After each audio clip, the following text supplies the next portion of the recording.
Coming off of an unprecedented year with Nintendo Switch selling better than ever, and with rumors of an upgraded Switch model on the horizon, the time couldn't be better for Nintendo to start experimenting with their massive vault of classic IP. We're no longer in the shaky Wii U days where every game has to be a hit or the consequences will be dire. Instead, Nintendo is on the most level ground that they have been in recent memory. This year, the console has enjoyed mainstream success and has led Nintendo to the most favorable public opinion they've had in quite some time. With more people playing a Nintendo console than ever before, wouldn't it make sense to use the platform of E3 to help bring back some of the franchises that have faded into obscurity over the years?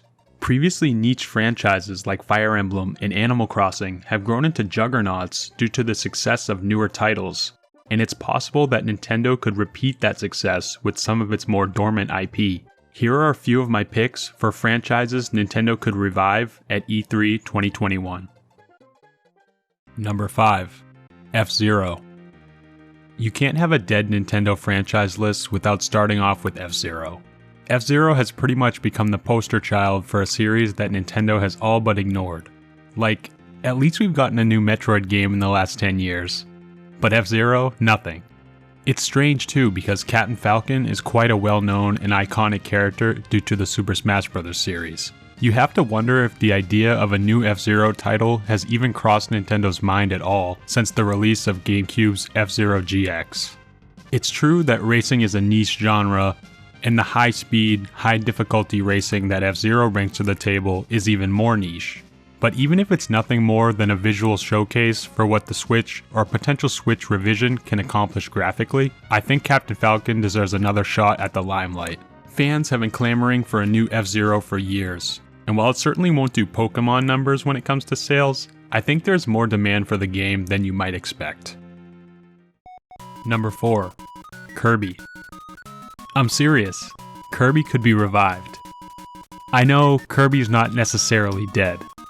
Star Allies came out about 3 years ago and was highly supported after launch, but I personally think that traditional Kirby is getting a little bit stale.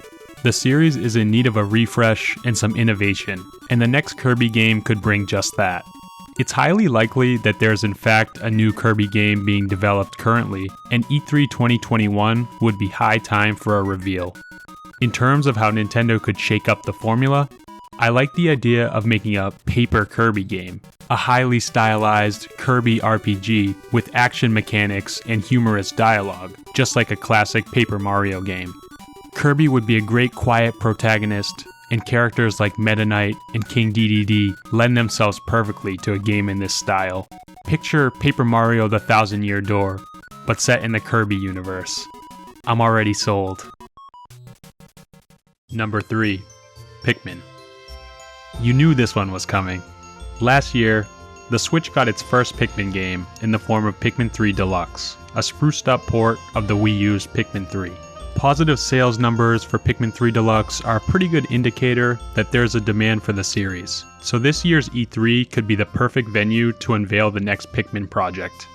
I mean, Miyamoto's already confirmed that it exists, right? You have to imagine it's in development, and this wasn't just a mistranslation, right?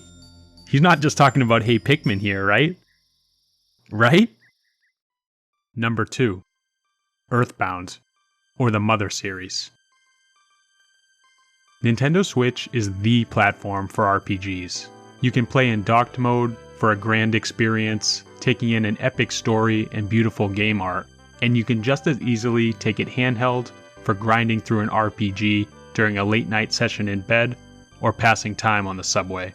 No console in history has been built more perfectly for RPGs, so why is it that one of Nintendo's own best examples of the genre is nowhere to be seen on the system?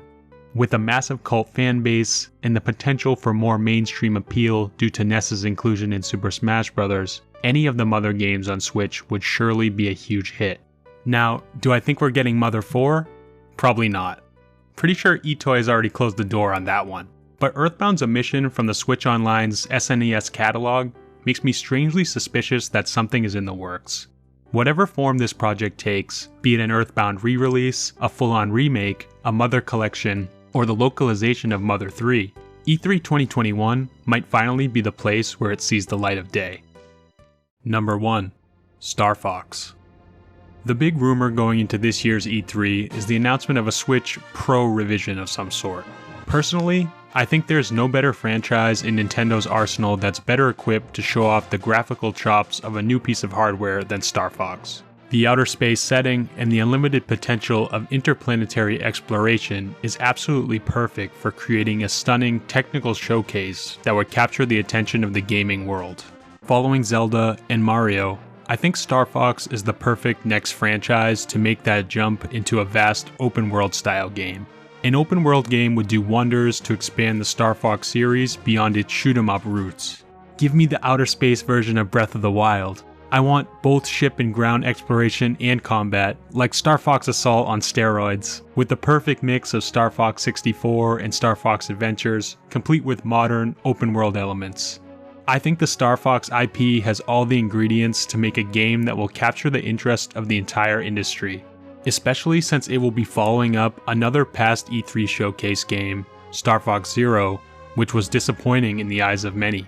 The 2021 Direct might be the perfect place to earn back the respect of the Nintendo community with a grand new adventure that takes the series to new heights. So that's all of them. There are plenty more Nintendo franchises that aren't getting the action they deserve, but these are just some of the few that I'd be really hyped to see in this year's E3 Direct. What are some of the franchises you'd like to see get a reboot?